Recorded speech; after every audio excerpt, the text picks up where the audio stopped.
మరికొన్ని గంటల్లో దేశంలో ఓ మహాఘట్టానికి తెరలేవనుంది. అయోధ్య మహానగరం నడిబొడ్డున శ్రీరామచంద్రుల వారు కొలువుతీరనున్నారు. అయోధ్య రామ మందిర ఆలయాన్ని ప్రధాని మోదీ ప్రారంభిస్తారు. కోట్లాది మంది భారతీయుల దశాబ్దాల కల నెరవేరేందుకు సిద్ధమైంది. రామ మందిర ప్రారంభోత్సవం కోసం చారిత్రక అయోధ్య నగరం సర్వాంగ సుందరంగా ముస్తాబైంది.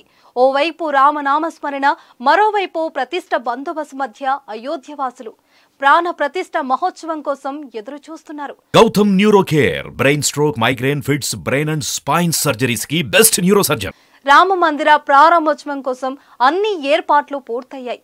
అధికారులు, అయోధ్యవాసులు ఇక ప్రధానమంత్రి నరేంద్ర మోదీ వచ్చి ప్రారంభించడమే ఆలస్యం. ఆలయం దగ్గర సోమవారం ఉదయం నుంచే వివిధ కార్యక్రమాలు జరుగుతున్నాయని తెలుస్తుంది. అయోధ్య నగరమంతా కోలాహలంగా తయారైంది.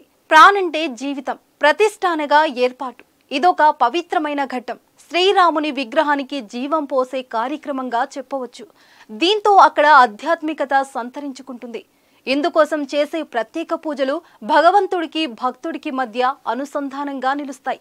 ప్రధాని మోదీ సోమవారం మధ్యాహ్నం 12:20 నుంచి 1 గంట వరకు అయోధ్యలో జరిగే ప్రాణ ప్రతిష్ఠ కార్యక్రమంలో పాల్గొంటారు.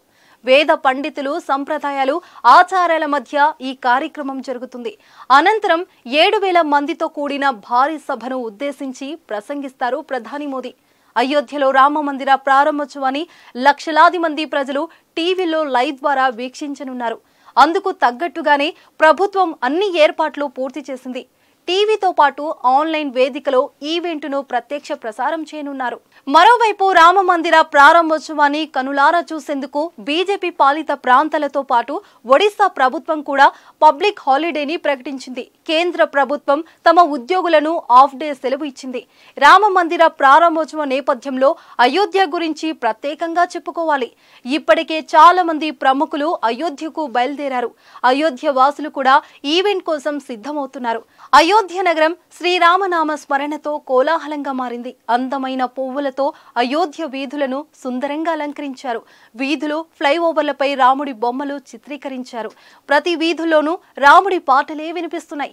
సోమవారం రోజు అయోధ్యలో కోలాహలం నెక్స్ట్ లెవెల్లో ఉంటుందని అందరూ భావిస్తున్నారు. అయితే లిస్టులో లేని వారి చాలా మంది అయోధ్యకు చేరుకుంటారు. దేశ నలుమూలాల నుంచి చాలా మంది సైకిళ్లు, బైక్స్, నడక మార్గాల్లో అయోధ్యకు తరలి వెళ్తున్నారు. అయోధ్య ప్రధాన వీధుల్లో జనంతో నిండిపోతున్నాయి. హోటళ్లలో నో రూమ్స్ అని బోర్డులు వెలుస్తున్నాయి. ఇసుకేస్తే రాలనంత జనం రేపు ఈ మహాఘట్టాన్ని వీక్షిస్తున్నట్లు సమాచారం.